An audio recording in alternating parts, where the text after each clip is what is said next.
Olá, meus amados irmãos, a paz do Senhor a todos, professores, superintendentes, alunos da escola dominical, enfim, a todos os irmãos e amigos que estão assistindo essa videoaula.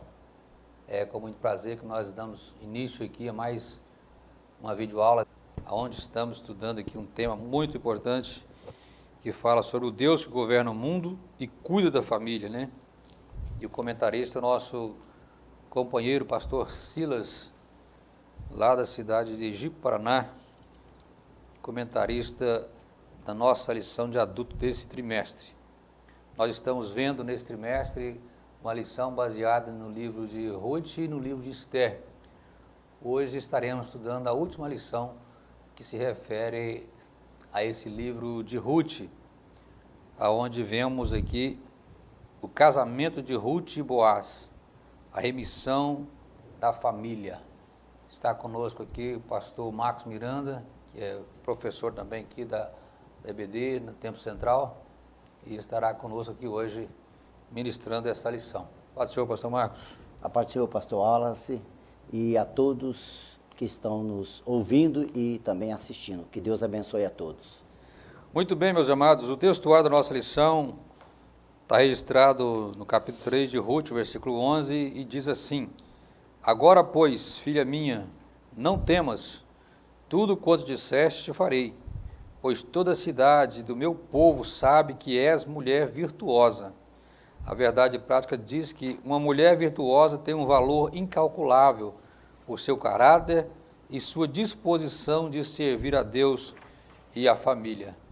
A leitura bíblica em classe está no capítulo 3 de Ruth, versículo 8 a 10, e no capítulo 4, versículo de número 11, que diz assim a palavra de Deus: E sucedeu que, pela meia-noite, o homem estremeceu e se voltou, e eis que uma mulher jazia a seus pés. E disse ele: Quem és tu? E ela disse: Sou Ruth, tua serva. Estende, pois, tua aba sobre a tua serva, porque tu és o remidor. Disse ele: Bendita sejas tu do Senhor, minha filha. Melhor fizeste esta última beneficência do que a primeira, pois após nenhum jovens fostes, quer pobres, quer ricos. Versículo 11 do capítulo 4 diz assim: E todo o povo que estava na porta e os anciões disseram: Somos testemunha, o Senhor faça a esta mulher que entra na tua casa, como a Raquel e como a Leia, que ambas edificaram a casa de Israel, e há-te já valorosamente em Efrata, e faze-te nome afamado em Belém. Amém? Pastor Marcos, ora ao Senhor. Eterno Deus, bondoso Pai, nós te damos graças, Senhor, Meu Deus, por estarmos aqui para ministrarmos uma vez mais a tua palavra. Nos dê sabedoria, inteligência espiritual para que possamos explanar a tua palavra, Senhor, com graça e sabedoria. Também aqueles que estão nos ouvindo, que eles possam abrir o entendimento para receber a tua palavra em o nome de Jesus. Amém. Amém. Muito bem, meus irmãos. Então, como eu já disse, nós estamos hoje participando dessa última aula que se refere ao livro de Ruth.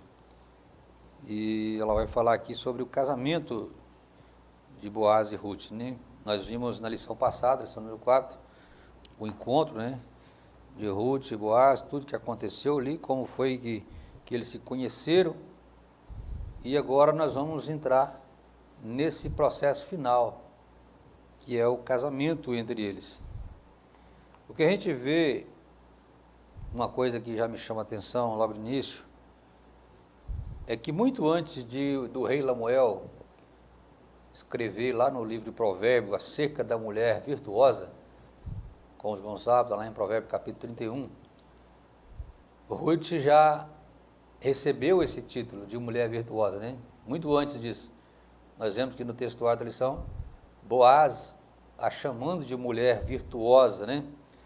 Reconhecimento que de Boaz por ela, que aliás não era simplesmente um reconhecimento individual, mas coletivo, porque diz a Bíblia que toda a cidade de Belém testificava o elevado caráter moral de Ruth. Certamente, lógico, que, corroborados pelo testemunho da sua sogra, Noemi, que com certeza, ao chegar em Belém, falou a todos ali a respeito da sua nora, da mulher importante que era, da mulher sábia que era, e com certeza a fama de Ruth, o nome de Ruth, ele cresceu naquela cidade, graças também ao relato da sua sogra, né?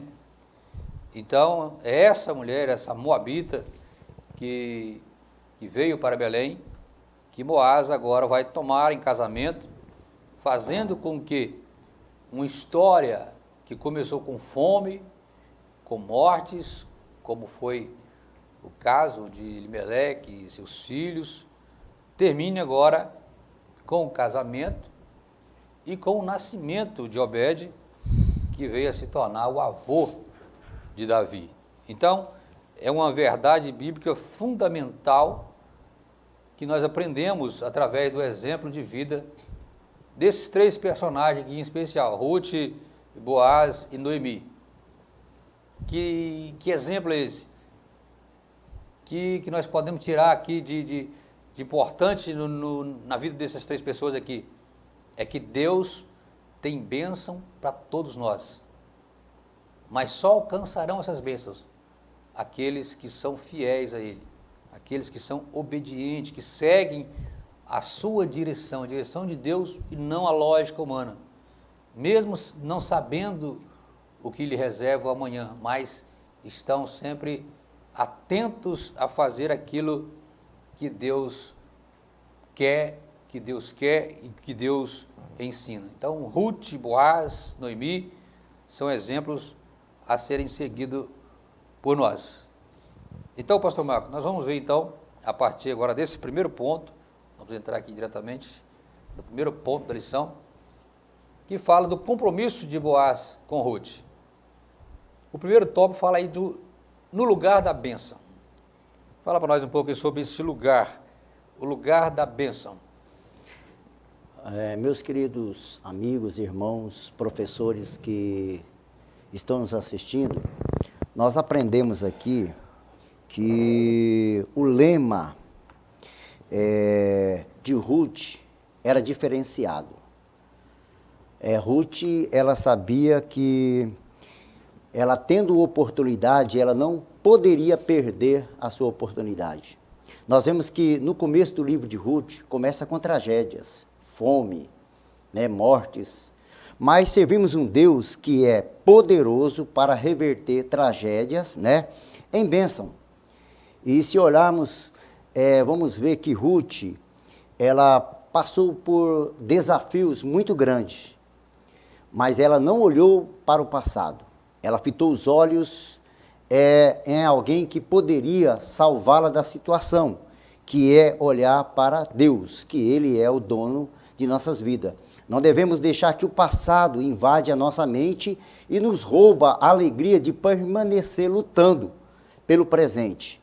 Então nós vamos ver aqui que o lema dela era: tudo quanto me disserem farei. Ruth teve oportunidade, ela não perdeu a sua oportunidade, Ela não ficou em casa, triste, cabeça baixa, revoltada, não. Ela ergueu a cabeça e não perdeu a sua oportunidade, e não buscou assim uma falsa liberdade, mas ela buscou o seu lema, a sua finalidade, os seus objetivos com garra, com interesse, com fragilidade na humildade, mas com garra de uma guerreira, de uma mulher. Então, ela estava no lugar certo, na hora certa. E quando uma pessoa está no tempo certo, no lugar certo, ele recebe a sua bênção, pastor Wallace. Então, e ela estava no lugar certo, no momento certo, Então, Ruth, ela tinha segurança e ela sabia que Deus o abençoaria de uma forma tal, porque ela estava debaixo de uma submissão. E todos que estão debaixo de uma missão, que recebe uma missão e ele é bem sucedido, ele é abençoado por Deus. Então, o casamento é uma instituição divina, fundamental para uma solidez da família, da igreja e de toda a sociedade. Então vamos ver que a bênção de Ruth estava chegando e ela permanecia no lugar certinho. Então, meus queridos, todos nós passamos e passaremos por adversidade em nossas vidas. Mas olha só, olha que interessante eu quero trazer para vocês aqui. O marido e os filhos de Noemi morreram prematuramente. Mas se você olhar para a Bíblia, você vai ver que Abraão morreu fartos de dia. Jó viu seus filhos, né? E filhos dos seus filhos, até a sua 4ª geração. Mas Elimeleque e seus filhos morreram sem deixar sequer descendentes. Então a morte prematura traz o quê? Grandes conflitos, né? Profundas angústias. Noemi perdeu tudo, marido, filho, dinheiro. Parecia o fim, mas a dor, no meio da dor surgiu o quê? Surgiu uma luz, né? Surgiu uma luz. Essa luz que veio dar esperança. E ela, em vez de se prostrar, ela ergueu a cabeça. E o interessante é que brotou uma vitória inesperada. No deserto encontrou o quê? Encontrou oásis, que renovou a sua alma. Quando achamos que não há mais saída, né? Deus ainda nos guia no profundo e nos traz ao triunfo.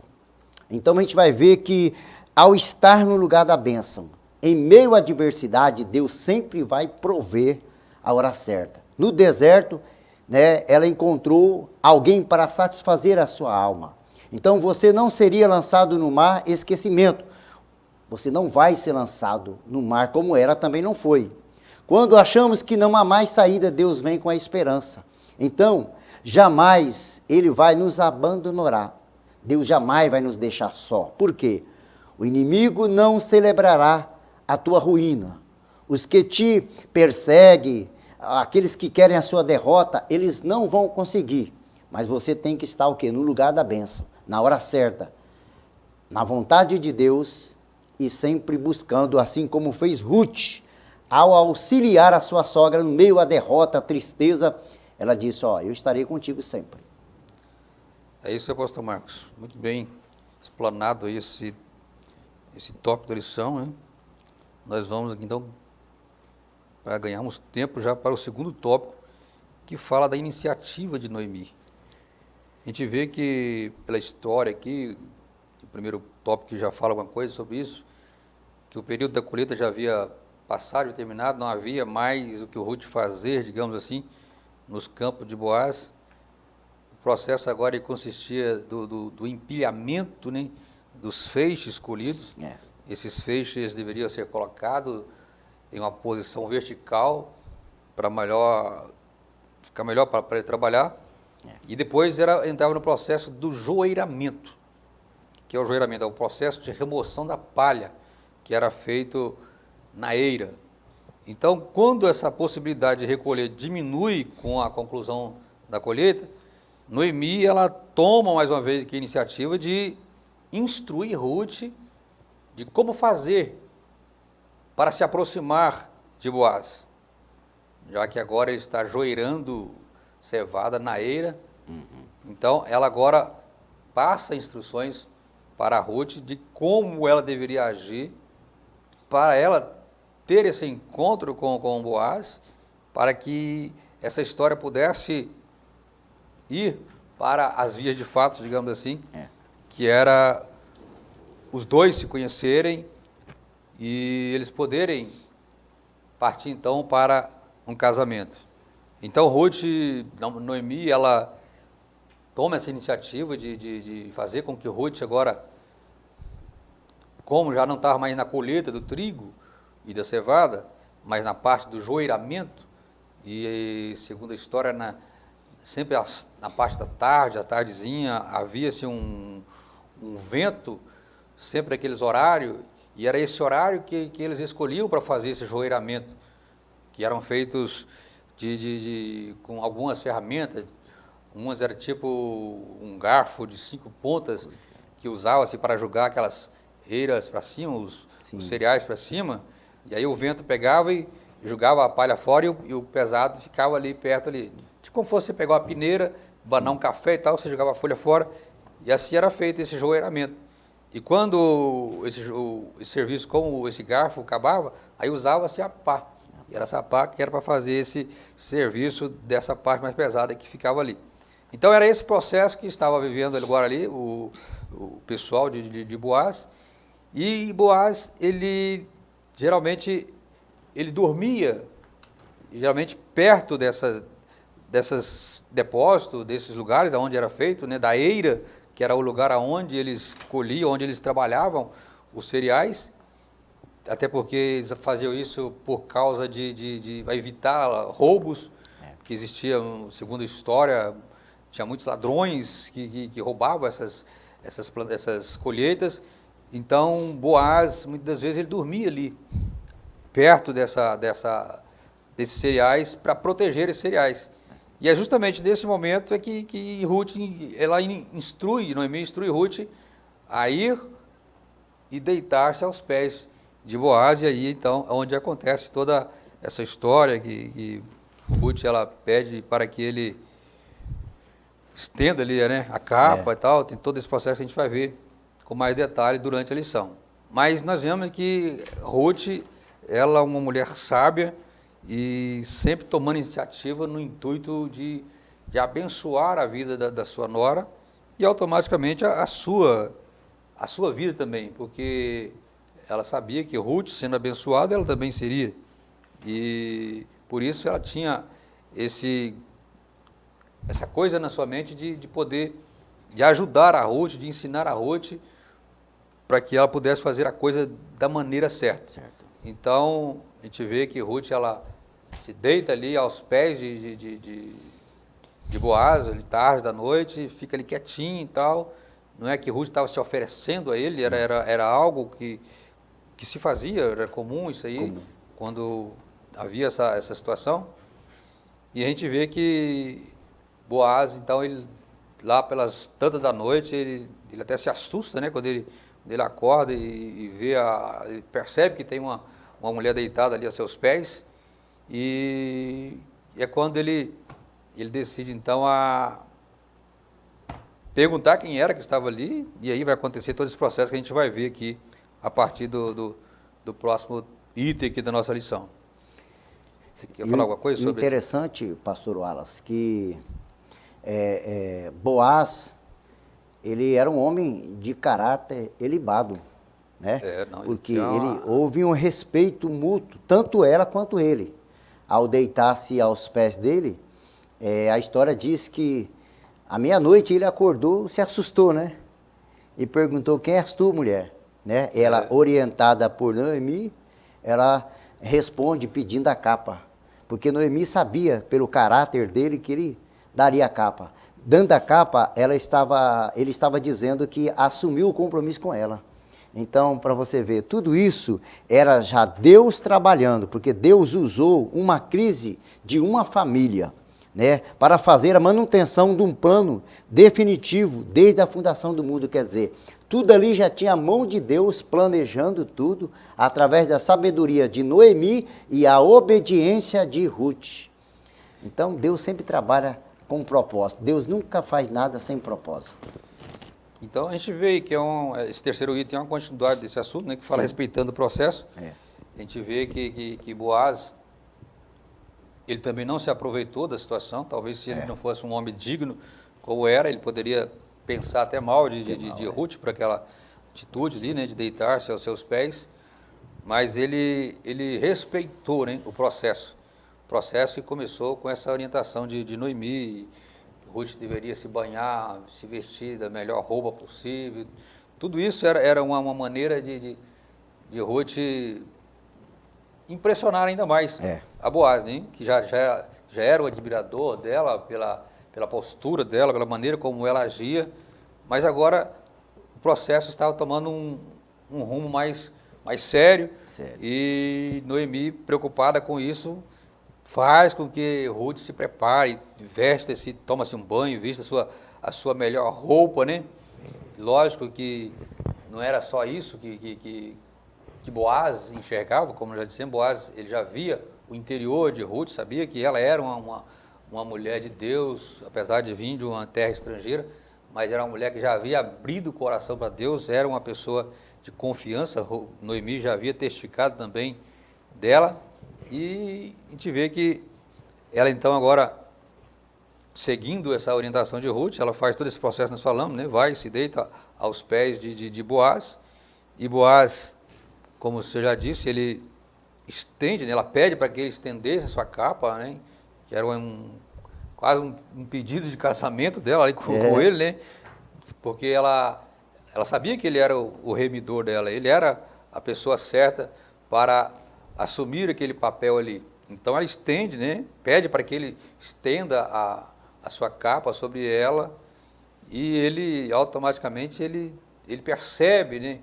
A sabedoria, né? de Ruth, né? Ele elogia ela pelaquela atitude, né? Ainda fala que aquela atitude dela ainda era mais beneficente do que a outra atitude que ela já teve. Ele entendia que Ruth estava ali fazendo algo que era de direito dela e era correto, e ele elogia ela por isso também. E interessante que Boaz, ele já percebe a ternura, a virtude, né, de Ruth desde o princípio. Ela está ali na colheita, observou a forma dela trabalhar, a servidão dela, porque sempre tem alguém nos observando.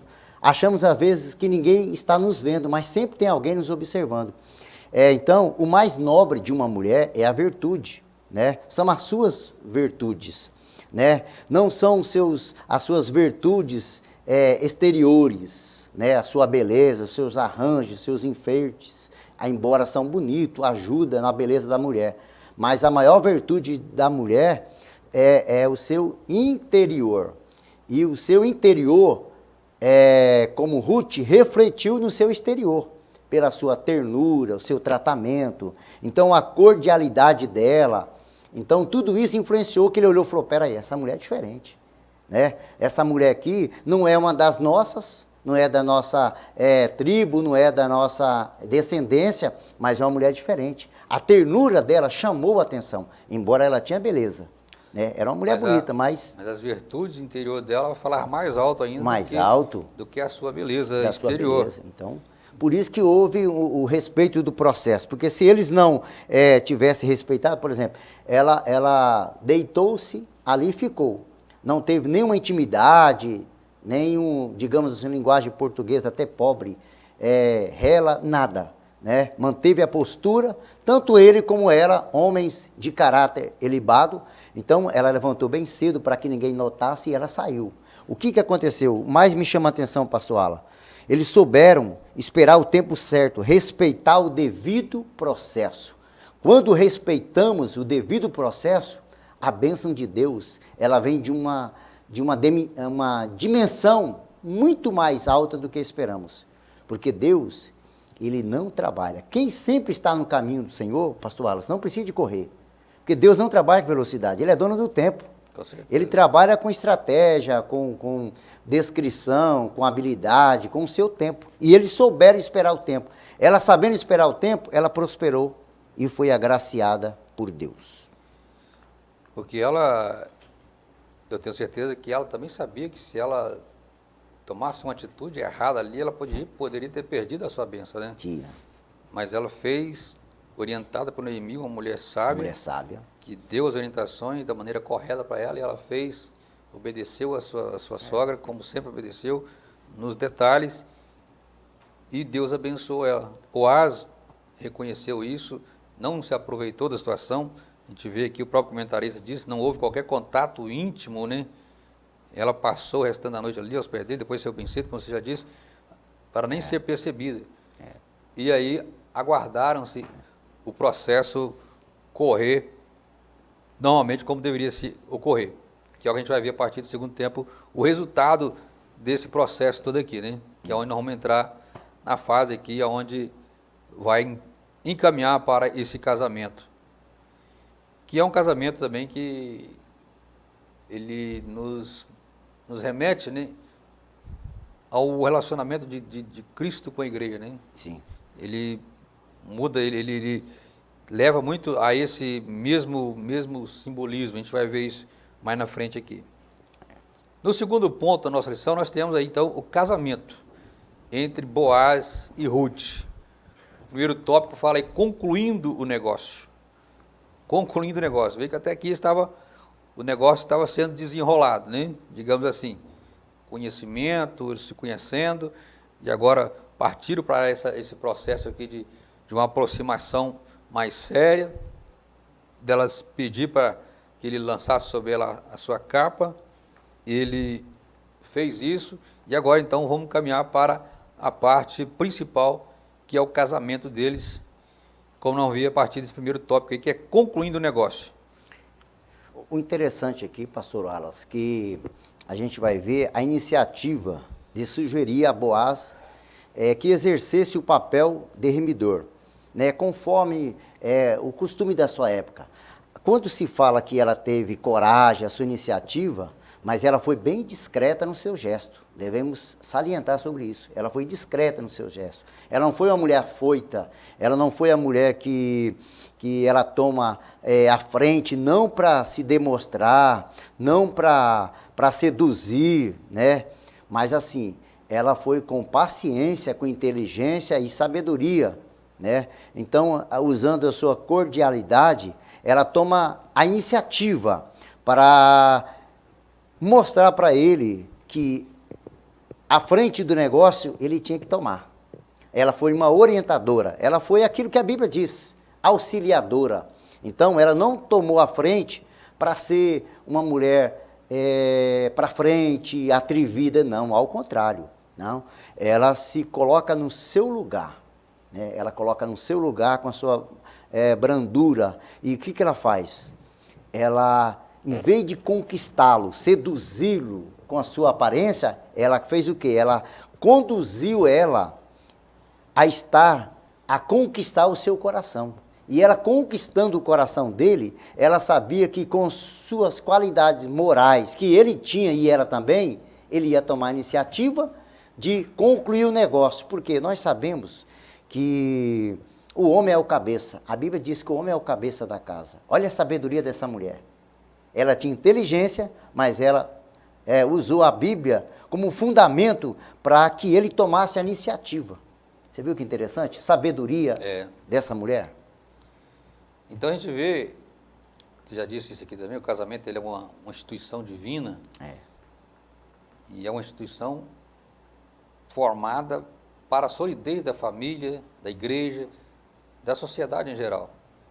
No Antigo Testamento não havia idade mínima para se casar. Contudo, era muito comum que o marido fosse mais velho do que a esposa. A gente vê isso em vários casos na Bíblia, em caso de Jacó, em caso de José, de Isaac. Todos eles eram mais velhos que as esposas. O casamento, geralmente, ele era arranjado pelos pais. Praticamente todos os casamentos eram arranjados pelo pai, ou até o irmão mais velho poderia agir em seu favor. Embora esse consentimento não fosse essencial, o consentimento ele era muitas vezes solicitado. O consentimento da noiva, no caso. Geralmente eram os pais que decidiam, mas havia casos que o pai consultava a filha para saber se ela, como Rebeca mesmo, o pai consultou, você está disposta a ir com ele? Você quer isso? É isso que você quer? Então Rebeca ela não foi não foi um casamento que ela foi forçada ali pela vontade só dos pais, ela foi por vontade própria. Quanto a Ruth, cabia, digamos assim, a mesma coisa de alguém arrumar o casamento. E esse alguém, no caso de Ruth, seria Noemi, já que ela estava num país distante, não tinha pai, não tinha irmãos, nada ali. Então cabia à sua sogra a tomar essa iniciativa de arrumar esse casamento. E a gente vê que depois desse encontro que elas tiveram, Ruth teve com Boaz lá na beira da eira e tal, Ruth ela retornou para Noemi e contou tudo para ela, olha, como aconteceu, qual foi a reação de Boaz, o que ele falou para ela. E quando Noemi ouve toda a narrativa ali do que aconteceu naquele encontro ali, Noemi, ela olha para Ruth e diz, sossega minha filha, até que saibas como irá o caso. Ou seja, Noemi já percebeu que a coisa estava já tomando o rumo Uma proporção certo. diferente, né? Então Noemi calma o coração de Ruth, olha, calma, fica sossegada, porque, e ela ainda conclui dizendo, eu tenho certeza que ele não vai descansar enquanto ele não concluir esse negócio. Ele já, ou seja, ele ficou com a pulga atrás da orelha, enquanto ele não resolvesse aquela situação ali, e Noemi sendo uma mulher inteligente, sabe, ela percebeu isso. Falou, ó, pode ficar tranquila que Boaz, ele não vai sossegar enquanto ele não resolver a sua situação. Então, de fato, o interesse de Boaz por Ruth e o compromisso que fez com ela, levou ele a tomar essa atitude que faltava no mesmo dia. Naquele mesmo dia, ele já tomou a atitude de resolver aquela situação. Então, é natural, como a gente vê, que toda mulher, ela espera casar-se com um homem que seja líder, que seja viril, né? Uma das características da masculinidade, como afirma o pastor Douglas Batista, que foi um dos comentaristas da lição passada, ou da atrasada, não sei, e ele fala ali que ele não se restringe apenas a capacidade de realizar o ato sexual, mas o homem, a mulher espera do homem também essa capacidade de tomar frente, tomar iniciativa. E nós vemos que Boaz, ele era esse tipo de homem, ele não ficou esperando, de braços cruzados, esperando as coisas acontecerem. Não, no mesmo dia, Boaz ele já tomou uma decisão de resolver aquela situação ali, porque, como a gente vai ver aqui, ele não era o primeiro ali na sucessão do remidor, ele sabia de que tinha alguém na sua frente, mas ele estava decidido a resolver aquele assunto, e a gente vai ver que isso acontece logo aqui a seguir, a partir desse segundo tópico da nossa lição, que é o resgate e lei do levirato, né? Você quer falar alguma coisa sobre essa questão do levirato? Não sei se você pesquisou alguma coisa sobre essa questão da lei do levirato. Eu falei isso aqui, acho que na primeira aula. Sim. Eu falei alguma coisa sobre isso aqui, né? Essa lei do levirato, que era o quê? Que era que quando o esposo morria, né? Sim. E não deixava filho, o irmão dele assumia, né? A sua mulher, para que pudesse o nome dele continuar a existir através dos filhos que viessem com essa esposa, né? Verdade. E assim aconteceu várias vezes, em Israel principalmente, isso era comum, essa lei do levirato. No caso aqui de Boaz, Boaz não era irmão, ele não era irmão de Noemi, não era irmão dos esposos não era parente dela, mas ele era um parente. A Bíblia não fala que tipo de parentesco que ele tinha, mas o certo ele tinha algum parentesco com ela. Tinha um vínculo familiar, tinha algum vínculo com ela. Mas antes dele ainda existia um outro mais próximo ainda, né, que a Bíblia também não fala quem era essa pessoa, mas existia um outro ainda mais próximo, com um direito ainda, primeiro ainda do que Boaz. Tinha que haver uma formalidade, né? Ambas as instituições exigiam a publicidade, né? Que se revestia de maior importância, ainda no caso de Boaz, né? No caso de Boaz, que pretendia assumir o quê? A condição de, mesmo não sendo parente mais chegado, mas assim foi logo à porta da cidade ali, assentou-se com a expectativa, né? Para que o público assistisse, como era a formalidade da sua época, né? Era como se fosse uma formalização de contrato, diante de testemunhas. Por isso que ele foi para a porta ali, para formalizar ali a sua alinhação, o seu contrato perante todos, para que eles soubessem que era um ato verdadeiro.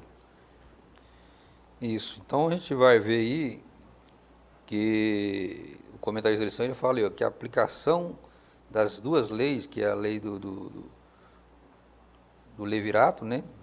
E também tem uma outra aplicação aqui, voltando um pouquinho atrás, que diz, em princípio o remidor aceitou adquirir as terras que haviam sido de Elimeleque, mas desistiu quando Boaz informou que o resgate incluía o dever de casar-se com Ruth. Então, o homem que tinha o direito ali, como remidor, né? Ali, quando, se fosse só resgatar as terras, né, ele queria de boa, mas quando falou que ele tinha que assumir a Ruth também, aí as coisas mudou de ideia, por quê? Ele sabia que o filho que viesse de Ruth, ele seria o herdeiro dessas terras. Ele seria o herdeiro dessa terra. E isso, no pensamento dele, que poderia dar problema até com os filhos dele que ele tinha, porque ele com certeza tinha outra família. E esse filho que ele viesse a ter com Ruth, poderia vir até ter direito nas terras que ele tinha, até antes, talvez, de se casar com Ruth. Então ele pensou só na questão financeira aí, ele viu que não era um bom negócio para ele, por isso ele abriu mão do direito de remidor e deu essa liberdade para que Boaz pudesse assumir essa condição de remidor dessas mulheres aqui. Alegou, né, circunstâncias econômicas para desistir, né? Essa é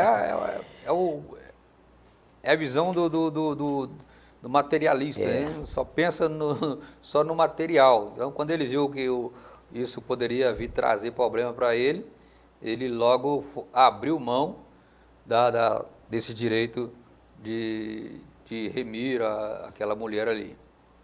Então, vamos bem, vamos lá para o registro público. Mas antes a gente vai ver que o Boaz, ele faz a coisa tudo dentro da legalidade, né? A gente vê que, como você já disse, ele foi para a porta da cidade, que na época era o local onde as pessoas se reuniam, era um lugar público, onde todo mundo tinha uma formalidade, né? Ali, na realidade, segundo a história, ali acontecia muitos negócios, os negócios importantes geralmente acontecia na porta da cidade, era o local ideal que as pessoas usavam para fazer esse tipo de coisa, que era para ser visto por todos. E Boaz, então, ele faz exatamente isso, para que não restasse dúvida, para que ninguém viesse acusar ele depois de ter tomado frente desse negócio todo. Ele faz esse negócio ali ao ar livre, aos olhos de todo o povo, e vai para a porta da cidade e espera na hora que esse dito cujo remidor ia passar, e quando ele passa, ele então fala para ele dessa possibilidade, mostra para ele a realidade, que ele tinha o direito de adquirir essas terras, porém, essas terras, eles tinham que também levar a Ruth como uma esposa, e aí ele ouve, então, da boca dele, da boca desse homem, de que para ele não servia, que ele passava para Boaz o direito de tomar essa decisão, de assumir esse papel de remidor. O interessante, pastor Alan, aqui, Noemi, ela renuncia o direito de preferência, né, de comprar a favor de Boaz. Então, Noemi, ela, além de ser uma pessoa influenciadora na vida de Ruth e tudo, você vê que até nesse momento, né, pela fidelidade de Ruth a ela abriu mão de preferência em favor de Boaz. Isso é interessante, porque a nossa vida, ela é feita de renúncia, e também de intimidade e com conformidade de aplicação, porque quando aplicamos a uma coisa, nós temos retorno. A Bíblia diz que lançai o pão sobre as águas e depois de muito tempo o acharás, que é nesse sentido aqui. Ela beneficiou alguém que havia beneficiado, e na hora certa ela chegou e disse, não, eu abro mão, né, para que Boaz consiga esses negócios. Interessante. Verdade. Vamos adiantar aqui, pastor, nosso tempo está voando aí. Aí nós temos agora aqui o registro público, né? Nós vemos aqui, vamos ver aqui nesse item aqui, mais um dos costumes da época, né? Que era a transferência do direito de resgate. Que ela foi selada com o remidor, descalçando, né, o sapato e entregando a Boaz. Era algo comum naquela época, né? Isso funcionava como uma espécie de registro público. Isso. Era a pessoa tirar o sapato, né, e passar para o outro, né? E como ele estivesse abrindo mão do direito dele e passando para outro. Então, antigamente, a transferência de propriedade, ela era ratificada por uma ação simbólica, mais ou menos como esse aqui. Então, o costume antigo de confirmar uma transação para essas modalidades era feita dessas maneiras aí. Uma das partes tirava a sua sandália e dava a outro. Esse gesto realizado diante das testemunhas. Por isso que Boaz ele foi lá para a praça, no meio de todo mundo, para que isso acontecesse aos olhos de todos. Então, era um gesto que significava a desistência de um direito. Aquele homem que tinha o direito de remir Ruth, ele estava fazendo ali ao vivo, né, desistindo, dizendo para todo mundo que ele estava abrindo mão do seu direito e transmitindo isso para Boaz. como se fosse um registro de firma, né? Ir no cartório, fazer uma documentação, um instrumento probatório nas transações imobiliárias. Então, assim, essa demonstração do calçado é como se fosse um registro de cartório, comprovando e dando autoria, afirmação e habilitando, né? Isso é interessante, muito bom. O calçado, ele parecia que servia de um instrumento probatório nas transações imobiliárias. A gente vê isso lá no Salmo 60, o versículo 10, no Salmo 108, e o versículo 10 também, que fala assim, sobre Edom atirarei a minha sandália. Isso significa uma tomada de posse. Então, a gente vê que era algo, essa questão da sandália aí, era algo que acontecia muito naquela época ali. Mas vamos lá, para o terceiro ponto da nossa lição aí. A remissão da linhagem de Davi através de Ruth e Boaz. Então a gente vê que a partir agora desse ponto aqui, nós vamos já entrar com o casamento já de Boaz e já vem que logo o nascimento do filho, né? O nascimento de Obed. Veja que como é interessante, né? Consumado o casamento, Boaz agora estava plenamente legitimado para unir-se a Ruth e tê-la como mulher.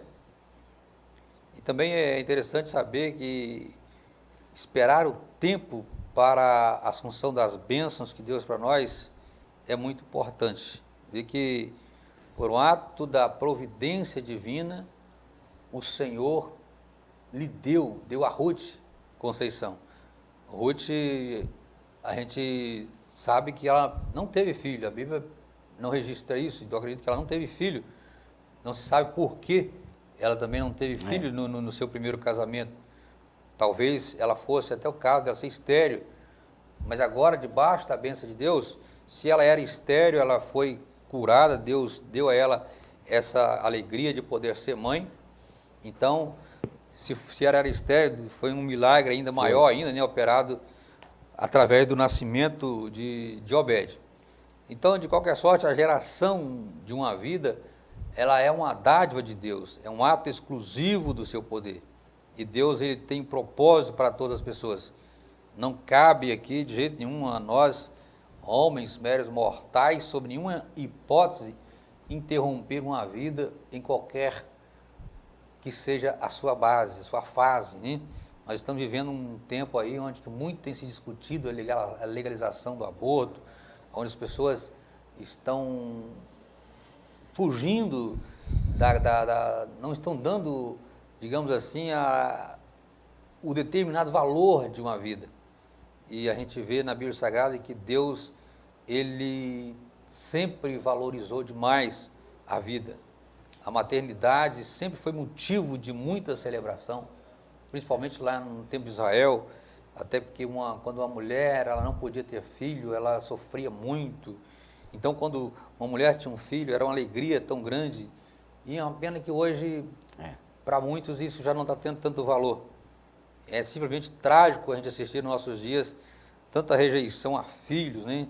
A uma depreciação da maternidade em alguns casos.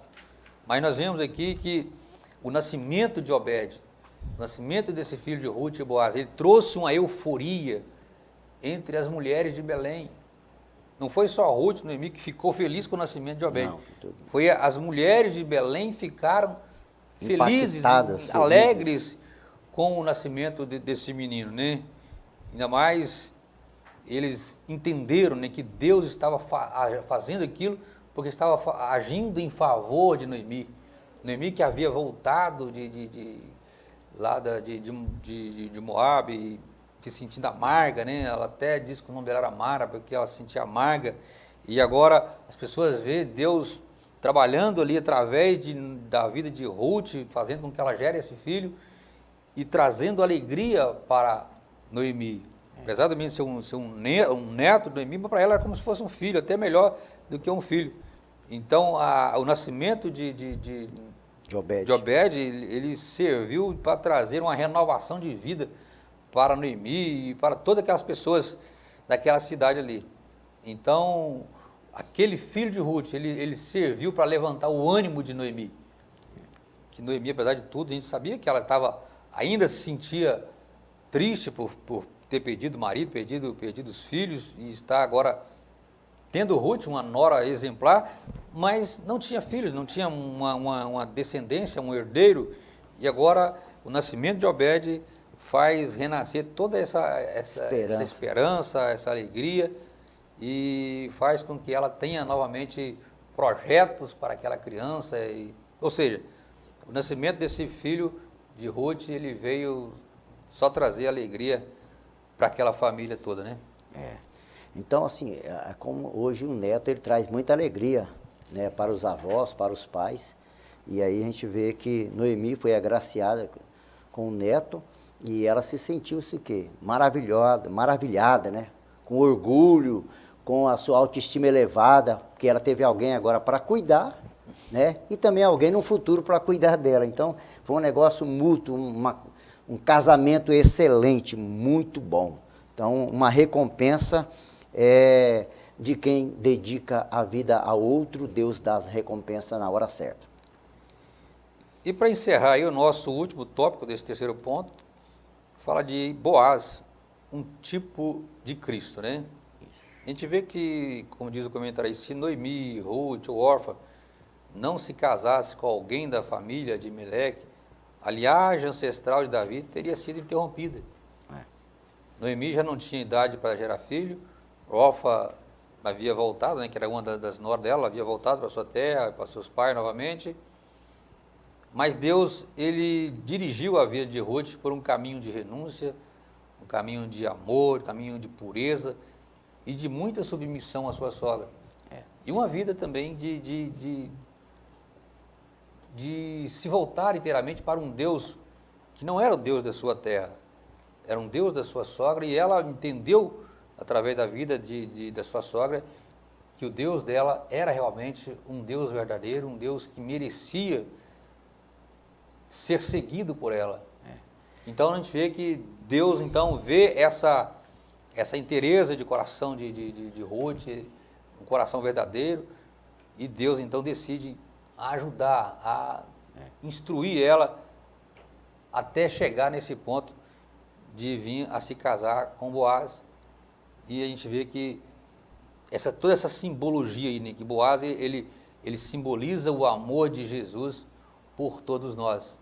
Ruth era uma estrangeira, mas isso não impediu que Boaz a amasse, a valorizasse ela, a casar-se com ela. É um amor sem acepção. Se Boaz fosse um homem preconceituoso, ele jamais iria casar com a Moabita, ainda mais que os Moabitas eram praticamente inimigos de Israel. Mas Boaz, ele sendo esse exemplo de Cristo aqui, ele mostra isso para nós, um amor que não julga, um amor que não faz acepção, que não olha o passado, mas que soube perdoar, um amor que entendeu que aquela mulher que estava ali na sua frente era agora uma mulher de Deus, uma serva de Deus, não era simplesmente um estrangeiro, uma moabita, filho de um povo inimigo. E a maneira como Deus olha para a nossa vida. Quando nós aceitamos a Jesus Cristo, quando nós nos reconciliamos, reconhecemos o amor de Jesus por nós, Ele nos perdoa independentemente do que nós tenhamos sido, independente do que nós éramos. Ele está sempre de braço aberto a nos perdoar, a nos receber, a nos amar.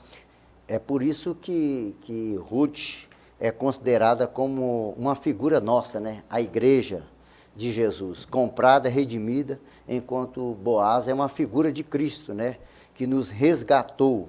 Então, a gente vai ver que por que a comparação de Ruth com Jesus? Porque Jesus abriu mão do seu próprio reino, da sua própria vida, para nos doar por nós, morrendo na cruz do Calvário. Olha só a tipologia de Ruth. Ruth, ela deixou sua família, né, seus familiares, a sua cidade, deixou tudo, para os seus deuses também, das suas gerações, e para seguir o verdadeiro Deus de Israel.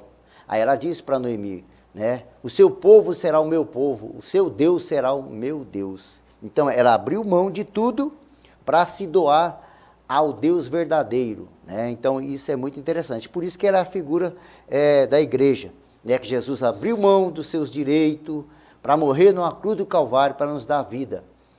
Ruth abriu mão de tudo para seguir o Deus verdadeiro. É assim, se a gente quiser também ir para o céu, né, para comungar com Jesus, viver com Ele, temos que abrir mão da nossa vida, né, dos nossos prazeres carnais, para receber de Deus uma vida nova e também uma coroa de glória. Isso é muito importante, é muito maravilhoso. Então, Boaz é um tipo de Cristo e Ruth é um tipo da igreja. Da igreja.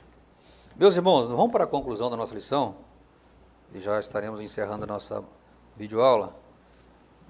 Concluindo aqui o livro de Ruth, né, porque na próxima aula nós já vamos entrar no livro de Esther, nós podemos afirmar que 2 palavras servem para resumir a mensagem do livro de Ruth. Quais seriam essas 2 palavras? Providência e redenção. Eu sei que tá. Mas não tem problema não. São 2 palavras que resumem o livro de Ruth. É providência e redenção. E redenção. Por quê? O Deus da providência, ele guiou a Noemi, a Ruth, providenciando o remidor que tanto elas precisavam, né? Então, em Ruth, no caso, ela não apenas foi remida, como também ela entrou para a genealogia do Redentor. Veja quanto a vida dessa mulher foi abençoada, né? E ela se tornou que ao lado de Tamar e Raabe, né? Que são as outras 2 mulheres que entraram nessa genealogia aqui de Cristo aqui, numa história aqui de redenção de uma estrangeira, né? De uma moabita, mostrando mais uma vez aqui que é uma prova eloquente de como o plano de Deus sempre foi alcançar a todos, não só os judeus, né? Mas os gentios, a todos os povos. Então, mais uma vez nós vemos aqui com essa remissão de Ruth aqui, como é o plano de Deus. Ele está aberto a todas as nações, a todos os povos, a todos quantos quiserem fazer parte do povo de Deus.